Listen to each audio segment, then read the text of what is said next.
In the world of trading, one of the most powerful yet underutilized tools is the order flow chart, also known as a footprint chart.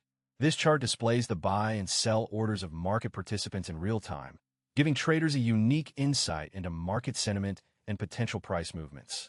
Imagine having a crystal ball that shows you exactly where the big players are buying and selling, and when they're likely to make their next move.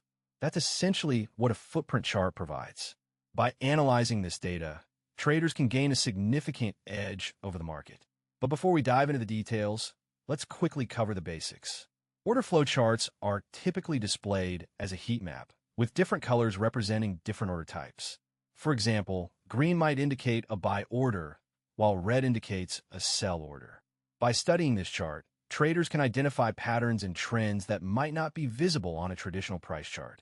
One of the key concepts in reading order flow is the idea of imbalance. This refers to